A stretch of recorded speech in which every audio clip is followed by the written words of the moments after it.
Хоррор мертв, пока кто-нибудь не подует в костяную дудку и не заставит труп жанра дергаться в конвульсиях. «Свист» — это именно такая попытка. Шумная, кровавая и чертовски неровная. Если вы ждали мессию от мира ужасов, то спойлер — это не он. Но скучно вам точно не будет. Я попала на этот фильм почти случайно. Мои ожидания были на уровне плинтуса. Очередной фильм про проклятый предмет. Серьезно? Но «Свист» умудрился меня зацепить.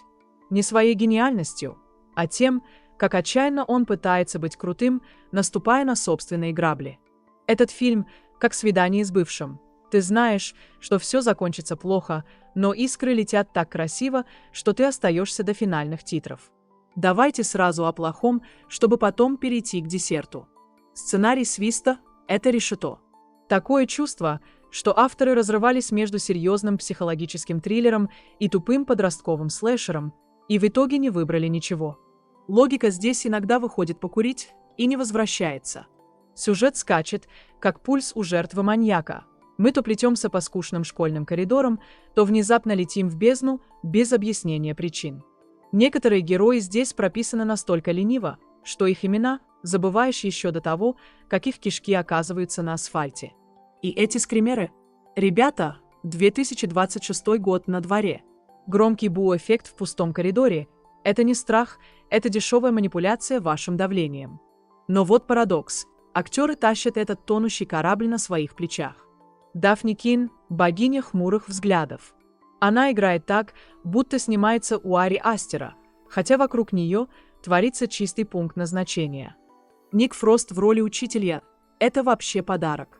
Видеть его в хорроре, где он не шутит каждую секунду, а реально, вы увидите, это странно, но чертовски свежо.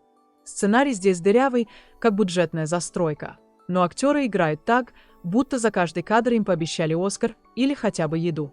Но знаете, почему я не ушла на 20-й минуте? В фильме есть одна сцена. Кошмарный лабиринт на Хэллоуин-фестивале. И вот тут режиссер Карин Харди включает режим Бога. Это не просто сцена, это концентрированный кошмар. Атмосфера такая густая, что ее можно резать ножом.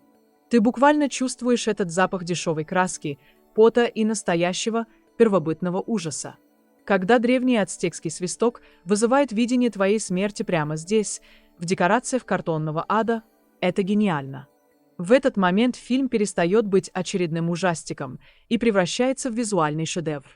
После этой сцены мне захотелось построить свой лабиринт страха.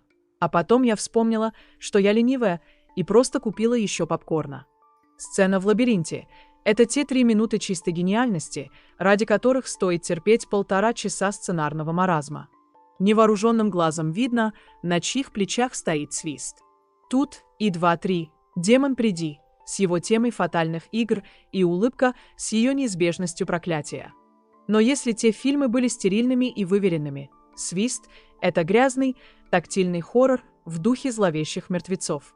Практические эффекты просто сочные. Когда дело доходит до смертей, фильм не стесняется. 2 финальные расправы — это просто праздник для фанатов жестокости. Брутально, изобретательно и очень, очень больно. И все же «Свист» страдает от синдрома января. Его выпустили в прокат в начале года, потому что студия, видимо, сама не поняла, что с ним делать.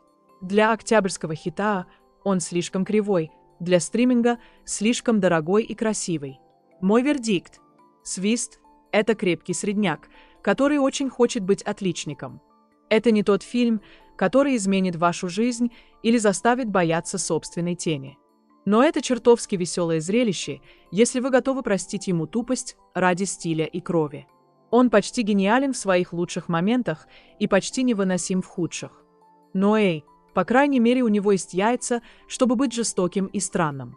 Если любите хорроры, которые не боятся испачкать руки в крови, дуйте в этот свисток. Только не удивляйтесь, когда ваша смерть придет посмотреть вам в глаза.